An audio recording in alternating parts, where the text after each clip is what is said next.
Welcome to the Performance Engineering podcast, Bridget. Maybe we could start off with you giving us a little introduction about yourself and a bit on your background. Yeah, so my name's Bridgit Hartland-Johnson. I've spent my whole life working in the power sector. So that's how we get electricity from power stations to our homes. I've worked all over, well, I haven't worked all over the world, but I've worked in India, I've worked in France, I've worked in Germany and the UK. I recently retired from my job, which was from a company that builds offshore wind farms. And yeah, I'm taking a break and just seeing what I want to do next. But I think I'm going to go into more like advisory, volunteering, non-executive director type roles. My husband retired, so I thought that I should. And I've been working for more than 30 years. So yeah, it seemed like quite a nice time to just at least try and have a bit of a break. Wow, Yeah. sounds amazing. Sounds amazing. So, you've had a fantastic career over the last 30 years. As a starting point, I suppose, let's go back right to the beginning as to sort of where you started. Where was your inspiration from, maybe when you were a lot younger, to maybe go into an engineering field? I mean, I come from an incredibly practical family, and all the men in my family were engineers as well. So, my granddad worked making tools for machines. My dad worked in as a fire protection engineer, building huge industrial fire protection systems for power stations and industrial facilities. My mom and my nan, they made everything for us when we were kids. So, we always had this really, amazing influence of being able to do things practically. I think if I look back, my dad used to do really cool things. One of his products that he worked with quite a lot was called a sprinkler. And if you work in an office, you will recognize sprinklers. They're dotted on the ceilings in different places. He showed us how these worked by, rigging those up to a hose pipe and building a fire and setting fire underneath them to show how it worked. My granddad built me a doll's house that had electricity inside it. So I had lights that switched Wow. on. So all of these things, really, made me curious and inspired me from a very young age. And then my first job when I left school, I worked for the local development corporation in Telford, and I was just surrounded by architects and engineers. And it was just a really, really nice place to work, and people that were creating stuff, and there was always drawings. It was just such an amazing place to work, to feel inspired. Probably a bit different to the ideas that I had about what an engineer might be, maybe a mechanic or something like that. But I was, surrounded by Yeah. glamorous people drawing beautiful things. So yeah, it was, I had a lot of inspiration in my early years. And when you were at school and you were looking at which subjects to choose as your options and so forth, when was it that you thought I'm interested in the science related subjects and that's the route that I want to take? If I look back now, I didn't have any idea what it meant to be an engineer when I took my options at school. I was really good at maths, I was really good at chemistry, and I was really good at drawing, technical drawing. So those were and I was really good at English. It probably doesn't sound like that now, but I was really good at English. So I think those four subjects, and the three subjects specifically, they probably were just, maybe I was influenced by my family and everything. I don't know, but those were the subjects that I really migrated towards. But I was actually quite good at as well. But I didn't know what that meant to be an engineer or anything. If I look back now, this is one of the things that I feel quite disappointed about careers advice at school at the time. So I just went to a regular state school in in a small town. It was a small town at the time. And Yeah. when I met the careers office, they said things like, "Oh yeah, you could work in the bank, like as in the high street bank or something like that." And I think it was because it was quite a small world, and perhaps those careers officers hadn't necessarily, they weren't really aware of the options that came after that. So yeah, if I look back now, I think I would if I could change anything in the school system, it'd probably be, I don't know what it's like now. But then I just remember thinking, no, I don't really want to work. There's got to be more to life. And Yeah, do you know what? From speaking to some of our other inspirational engineers, it's very much a similar story. You know, yeah, there's been a lot of influence that has come from their family, and key members within the family, but then they've gone into the school system, and yeah, it's become diluted because it's not addressed within the school system, and yeah. I think that's a little bit of a disconnect. Would you agree? I mean, I went to school a very long time ago, but so maybe things were different. I don't know. But yeah, so like I said, 'cause my dad also, my granddad and my dad, they both spoke Arabic. Oh, My right. dad worked in the Middle East, my dad worked in North Africa. So, I was also enchanted a little bit by these exotic stories of exotic places and building stuff. And, I always used to imagine that, my dad was building things in the desert. And, my imagination was totally triggered about what was possible. So when the careers office said work in the bank, I imagined working in a local high street Barclays or something. I was like, Yeah, no, there's got to be more to life. yeah. Yeah. So from that, how did you get that first placement then when you went and you were working in the office where they were doing all the drawings? Yeah. Well, I went as my first job, so I went as a junior technical assistant, and all of these amazing people that were working around me, they somehow persuaded me to go back to school and do my A levels. Really? So it was the wrong time. It was the wrong thing for me to do at that time in my life. It just didn't work out, and I actually failed all my A levels. But I think that was just more, there was some family circumstances that weren't really helping, weren't it wasn't really the right environment for doing A levels at the time. Anyway, so I went back to work, and then yeah, I got a job with a company called Schneider Electric, and they did this. It was almost like a mature apprenticeship whereby you work, but they also funded me to go to college. I went to college for 4 years, every Monday up from 9 till 9, and every Wednesday evening for 4 years, and then worked as well. And that was what I think really, accelerated my desire to work in the power sector as I know it now. Yeah, I knew what it was until, this job, that job really.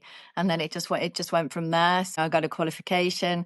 I went to Warsaw College of Arts and Technology and got a higher national diploma in electrical engineering. fantastic.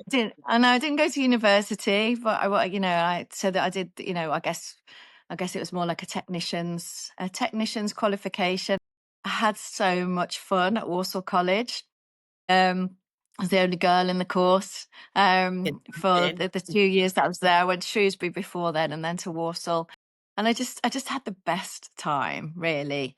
And I think that, again, this triggered my curiosity so much more. And I think from there, I knew I wanted to work in big power system infrastructure projects. Yeah. And that was what triggered it, really. From there, I moved to London. And I worked for a company called Alstom, which were building, if you look at the lines and the big transmission towers, they were building all the equipment that was enabling electricity to be transported over long distances around the country. And they built some humongous pieces of equipment that just used to blow my mind whenever I saw them in the factory. I was just like, so that's where I really felt my love of what we would call transmission systems now, so electricity transmission. And then I stayed in that industry and pretty much until I left this year. um from London, I met my husband when I was working for Alstom in London. He also worked for Alstom. From there, we went to Paris together. We both continued to work for the same company. Right. And then from there, we went to India for 6 years, and then I worked for myself in India. And I can talk to you about more detail about my job in India. And then we went to Germany, and then we came back. Then only I came back to the UK. So it's just been, I've just had by that small thing that happened all those years ago, it opened the doors pretty much to the world, right? If you do any kind of engineering qualification or any kind of engineering work, you can work anywhere in the world. The principles are the same wherever you go. So I think about if I worked on transmission systems in the UK and then I went to India, it's just exactly the same.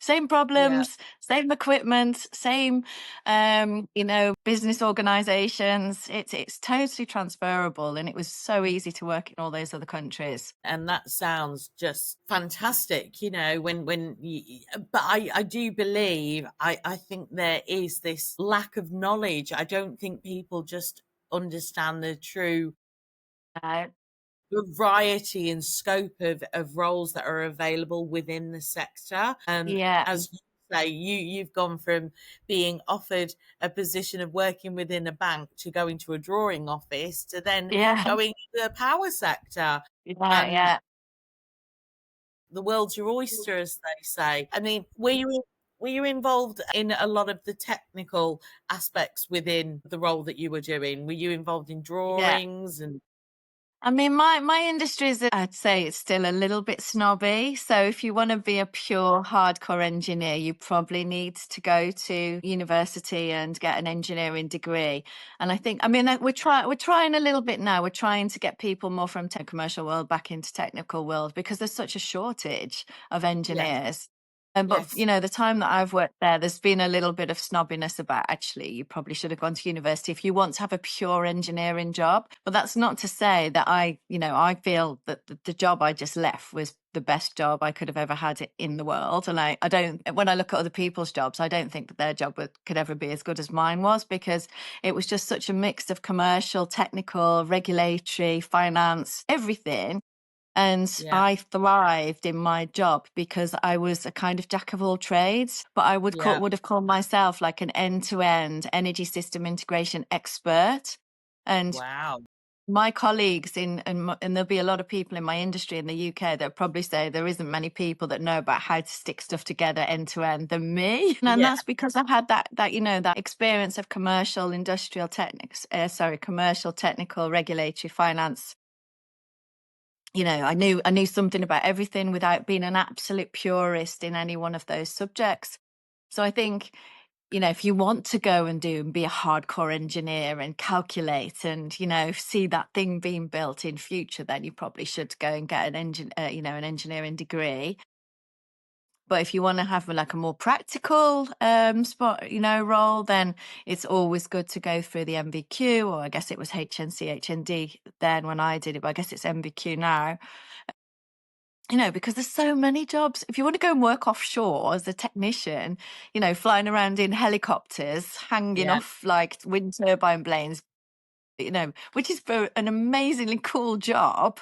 You could go down the technician's route, or you could be what my dad calls me. He calls me a desk, what does he call me? A paper engineer, because I've never worked on site, but then I do really cool stuff without going to site, So there's so much to do for everybody. absolutely. I was speaking to a business, and that to do with offshore, and they were saying because of the skills shortages that they are more open to route to Yeah. market in their hires, particularly like you say, coming in as technicians and then evolving from that. Do you believe that organizations are going to be more open now and not Completely. be um, fixed on people coming through the degree route? Yeah, they have to be because, you can learn the maths, right? You can learn the engineering principles. And if you've got good people that you work around with a team, if you get a mentor or something like that, you can learn all of that on the job. But what you can't learn is passion and drive and curiosity and all of these things, to make a success of things. So I think if you've got those skills, if you've got the energy, if you've got the curiosity, the ambition, there's somebody that can teach you all of the other stuff. Definitely. And like I was saying, in the company that I just left, we were struggling so much on the engineering side that there became a defined, recognized career path route from commercial to technical. Yeah. With all the necessary support. There was the same for, people that were returning to work that had perhaps been, they'd been out of work for a little while and trying to get them more into the technical engineering side of things. Yeah. discipline engineering. So if you're a mechanical engineer, could you come into electrical, and vice versa? If you're a structural engineer, could you do something? Because, you know, if you've got these basic engineering principles, again, they can be applied in another subject area. So definitely the whole industry has had to become more flexible. So like I'm saying, like when I was young, it was a bit more snobby, which is probably why I ended up, you know, being a bit more, you know, cross-functional rather than, you know, specializing in a discipline. But now, you know, there's a horrible statistic that we lose 50% of engineering graduates to banking and accounting and things like that, because the money's better, or, you know, this the engineering sector, manufacturing, whatever, doesn't have such a sexy image as working in a nice office, you know, high rise in London or something. And Yeah. I So I think think it is. everything, I think nowadays it anybody is we very can much. get. Yeah. Yeah, but I think very much now, I think people's focus is a lot more than just the salary. I think it's a lot about the scope to travel, you know, like with yourself, you know, you've worked for some great, well established organizations, but that whole piece about working overseas, I mean, can you tell us a bit more about that? You know, when did that opportunity first present itself to you? Yeah, so my husband, we met when I was living in London, and he was working in Stafford, and then we went from there. So we went to the headquarters in Paris, and he had a job, and then I was also able to get a job. But then when we went to India, so when he only went to Paris on like a 3-year assignment, and I kind of just ended up doing I did some really interesting jobs in Paris, but it was more just I was just there because I needed a job. It wasn't really anything about a choice. But thankfully, while I was there, I worked on things. We were working with like the World Bank as a key account, and therefore that meant that, you know, we could, you know, try and work about how we could do projects in different countries. I went to Libya. I went to all of these like Wow. countries I would never imagine going to, you know, when I did that job there. But it wasn't really something that I'd worked towards from a career perspective. It was just I got a job in the headquarters because my husband had been transferred there, and I was also able to go there. Anyway, I had a cool experience, but again, it wasn't in my making. But then when I did work there, another project I was working on, um, you know, in my industry, if ever there's an outage, people sometimes call it a blackout, it always Yeah, triggers quite a lot of investment in the electricity system. And when I was in Paris, there was a blackout in New York. yeah. And I think it was about in 2008, something like that. And this like triggered this like big surge in investment in some of this new technology, this more cutting edge technology that we were working on. And this is when I fell in love with something called smart grids. And you know Right. how Okay. we could be more aware of how the whole energy system was working and how we could avoid those big blackouts in the future.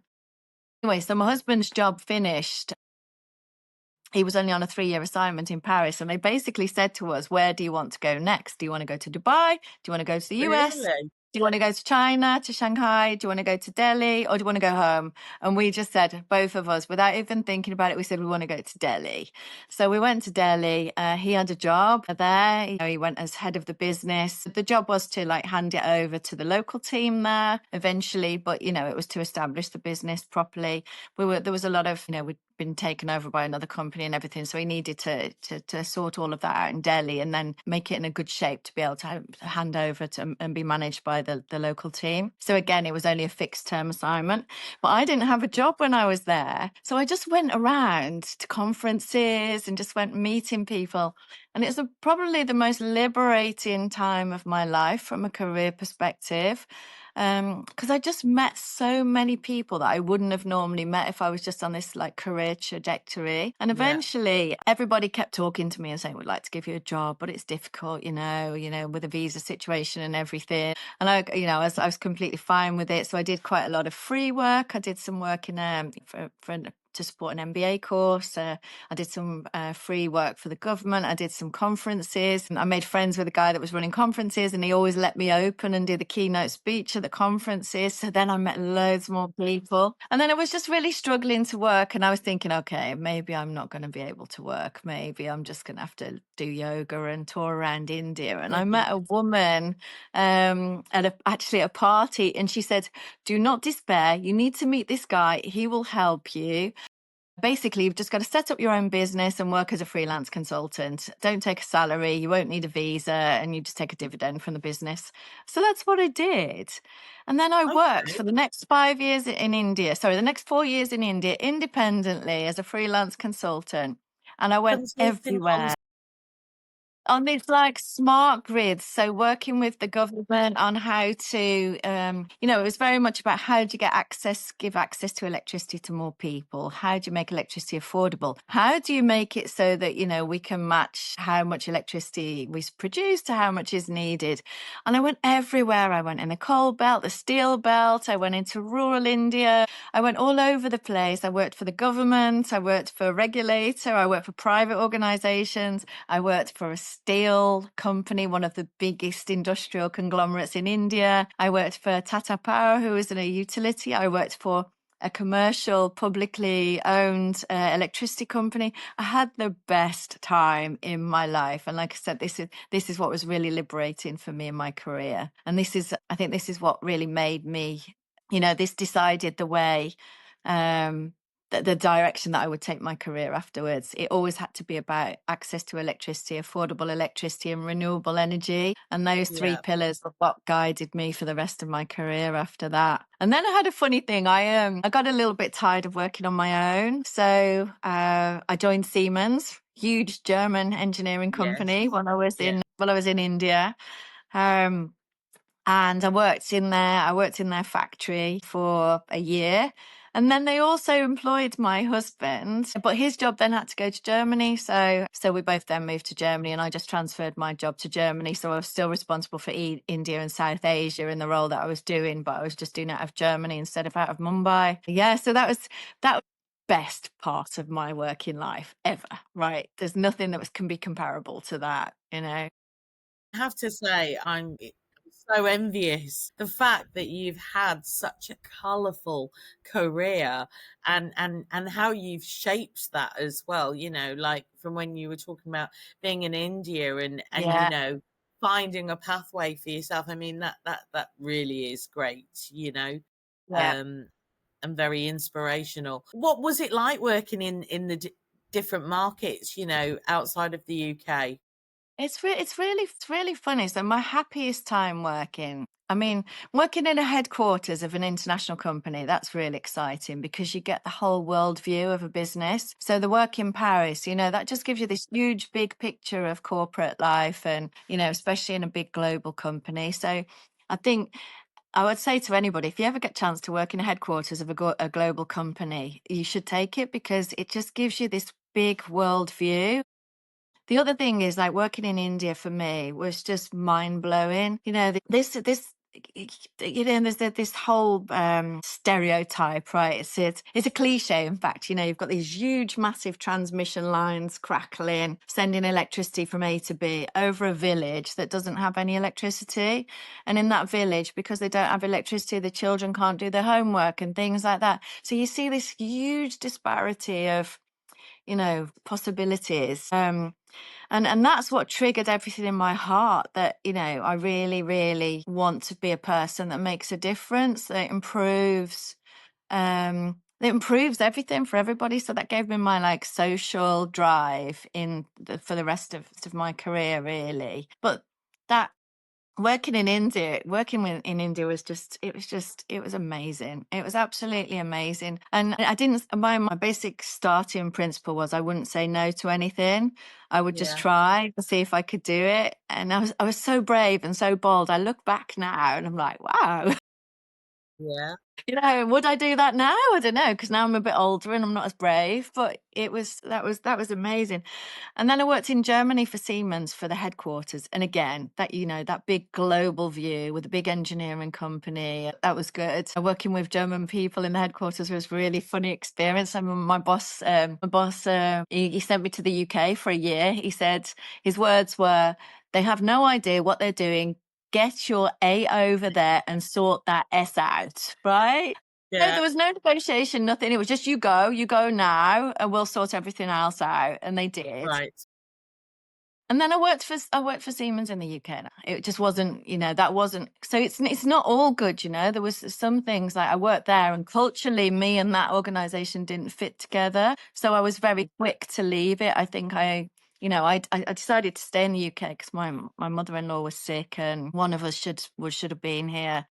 But I just couldn't stay in that organization. So it's not always perfect and great. But then I was smart enough to be able to just say, okay, well, I'm leaving. And then my next job I made myself as well, which is the job I've just been in for the last 7 years. I knew Yeah. this company. I really liked them. I'd had an eye on them for a long time. Always thought, wow, I really like the direction they're going in. And then they set up this particular new division or new department, and there was much fanfare. It was in the news and everything. So I phoned up the guy. I just sent him a message saying, like, I'm so impressed that you've set up this business, but I think you need me.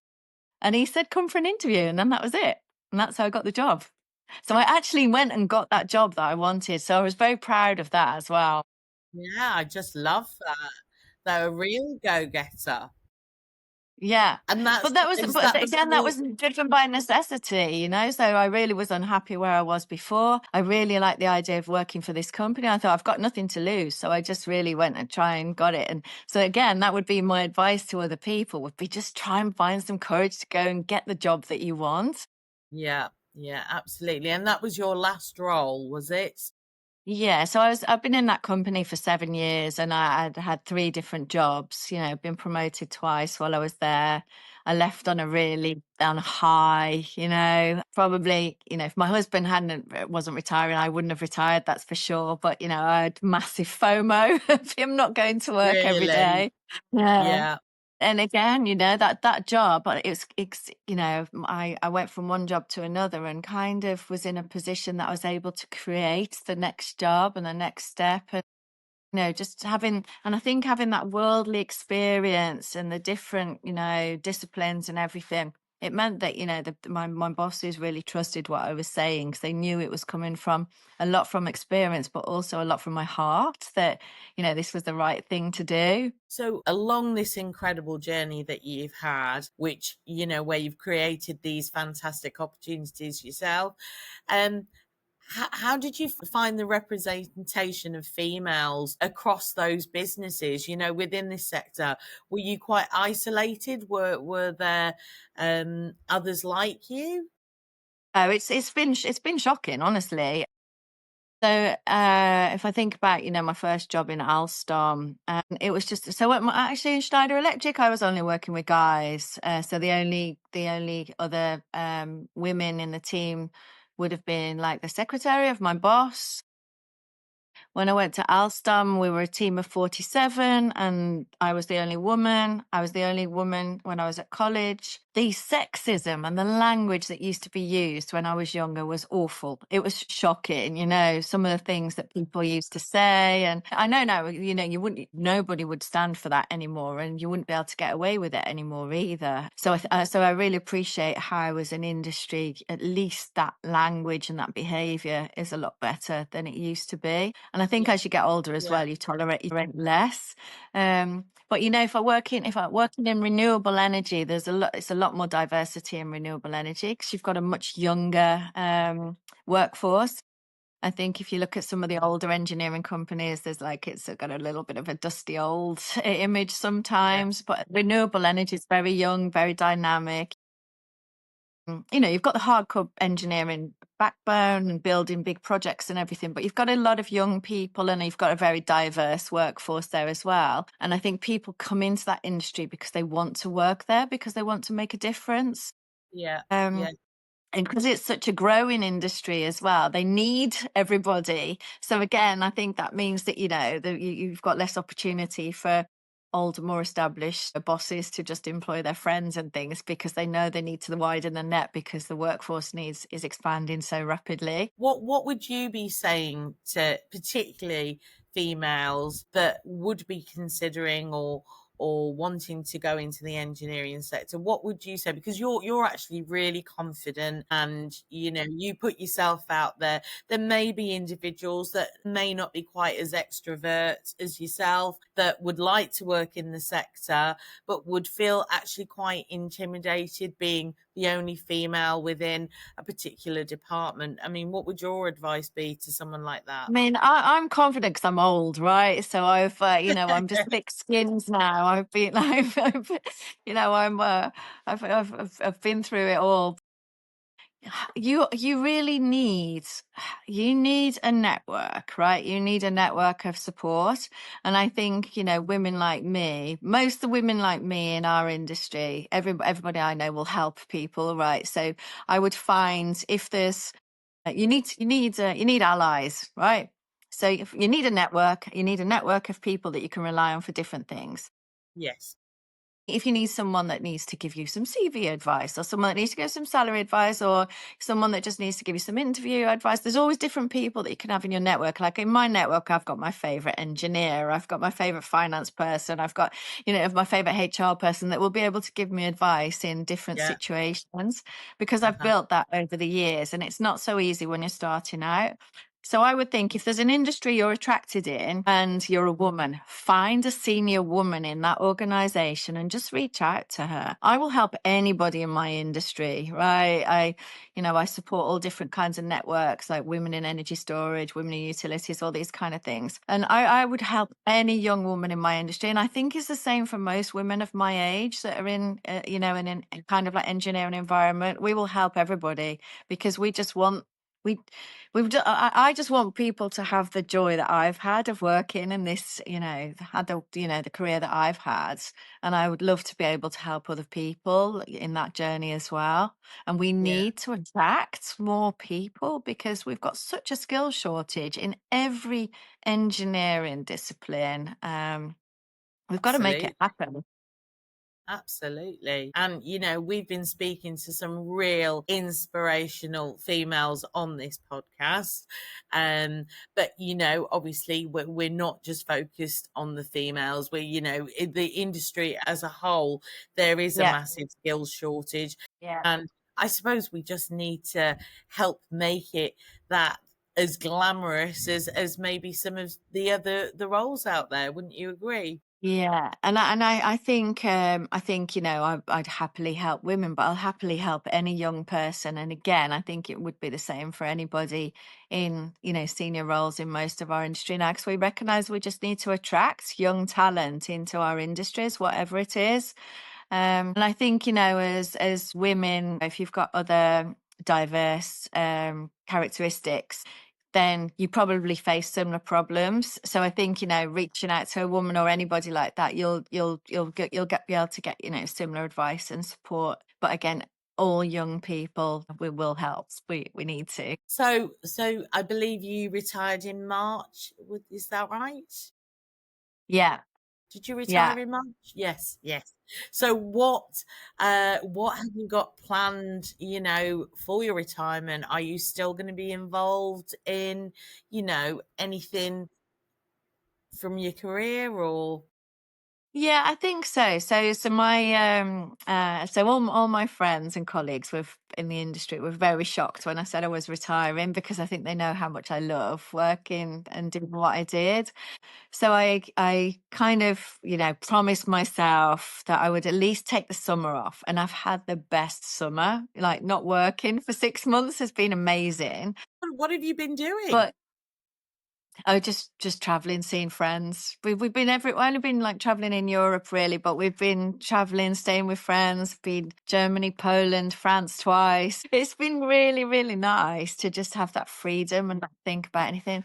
But now summer's over. I've got, quite a lot of friends in the industry that are talking to me about, could I just come and help them with some advisory stuff, or could I, there's the whole non-executive role. I've also signed up to do some volunteering work.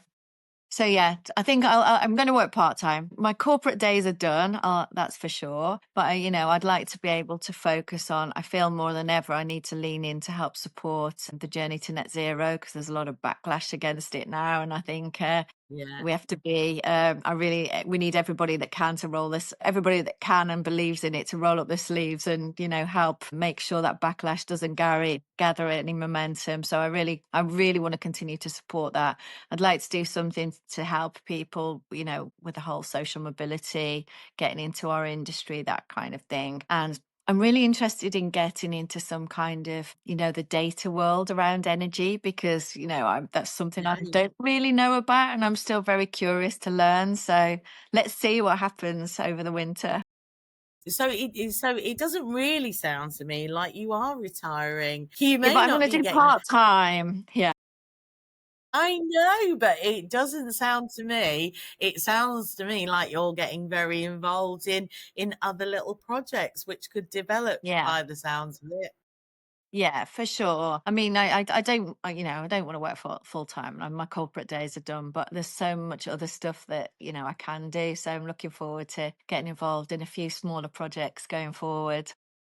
But this all stems back from you being a child, and that general curiosity, that pushing boundaries, always trying to find the next problem, and let's solve it, let's work towards that objective. That all sounds very much like that's still there and very, very present. Yeah, very much so. And I also, I'm just a girl from a council estate, single parent family, grew up in a council estate, went to a state school, and I've had the best career. I've done everything I wanted to do, and I've had so much fun doing it. It makes me so sad when I look at young people and they just feel they, if the young people say they're lost or they don't know what to do, and there's so much pressure on them compared to when I was young. And I just feel like I'd really just, I can't just let go. And, I really want to help those people as well, and try and, motivate some young people into, trying to trigger a career like I've had or Yeah. something. That's a really powerful statement that you've made there, because regardless of background or Yeah. anything like that, I suppose it's about people creating their own destiny. What would be one sort of message you would want to give, maybe, anyone within the school system that maybe thinking about considering a career in engineering? I mean, yeah, I would always just say, right, you're a long time working. So I think I worked for about 35 years. So you're a long time working. So you really need to find something that you enjoy. So if there's subjects you enjoy at school, and if you enjoy maths, and if you enjoy science, any science subjects, there's a very strong likelihood you're going to really enjoy an engineering career, and everything else that can come with it. So I would very much say follow your heart a little bit, because you've got a long time, that alarm clock going off every day and having to go to work. So you better try and enjoy it. Yeah, very much so. And how do you think schools and the whole educational system, what could they be doing more to encourage people more into the sector? Yeah, I think it goes two ways. I think the sector has to work more with schools, and I know there's a lot of initiatives like STEMettes and the Big Bang and all these kind of things that are really trying to give it a better image so that they can inspire young people. And I think that's where those links to schools need to happen more and more, just to Yeah, just trigger some curiosity, because it's so easy just to think, oh no, all I want to do is just sit in front of a laptop and be an influencer or something like that. That might be like yeah, seeing the needles of it, but I think we've got to create an environment and an image where this looks really attractive, cool thing to do. And I think yeah, as big in infrastructure organizations or engineering or manufacturing, we sometimes struggle to do that a little bit. We try and, we struggle a little bit to make it cool for the kids. And I Yeah, think I we need to agree. try and do a lot of, better publicity, better communications in that direction. Yeah, yeah. We need these figureheads, don't we, as part of the engineering sector to maybe go out there and do some TikToks or whatever and just put it out there and make it more Yeah, accessible, I would think. yeah, And yeah, I think that's yeah, most definitely. probably bringing engineering into the new age, I think, is the key. Yeah, yeah. I'm particularly biased, but offshore wind turbines and the installation vessels for, constructing offshore wind farms. It's some of the coolest technology you can ever imagine. But I can't imagine anybody's talking to school kids about that very regularly, or, you know, inspiring them. And I think that's perhaps what we need to do, say like, this is how this really cool stuff works. I genuinely believe there is actually a, a lack of knowledge. If you asked most people, about offshore wind farms and what's the workings behind it, what can people do as a job Yeah, role within that sector? On average, yeah, I would say most probably only 1 out of 10 people would most yeah, probably even have a clue about it.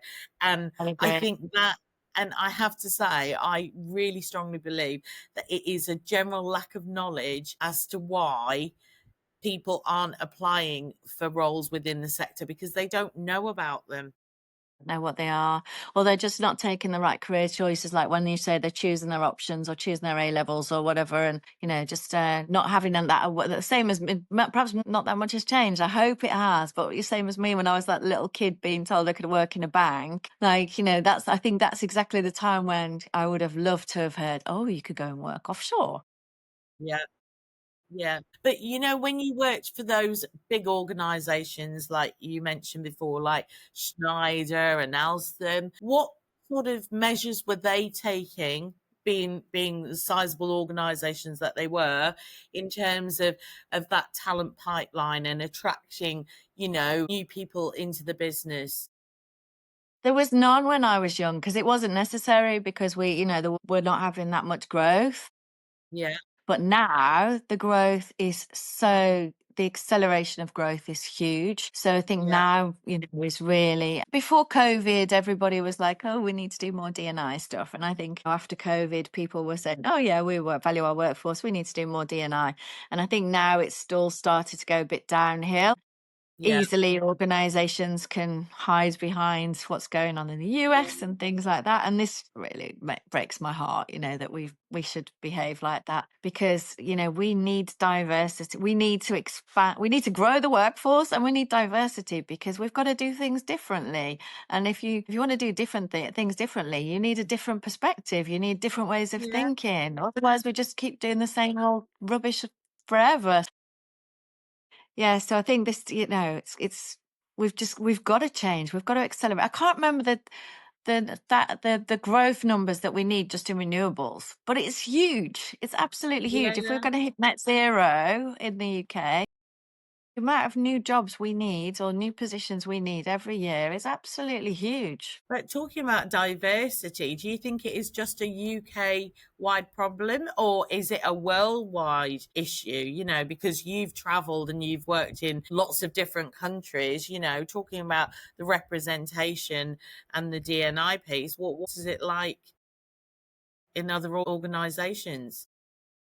I mean, varies. So if you look at companies like National Grid in the UK, they're the people they build and they operate the main transmission system in England and Wales. They've got incredible diversity. But again, I think that's because it's come from a necessity role where they needed so many engineers and they just couldn't get them from the traditional pool of engineers. So they've spread the net and they've got wider.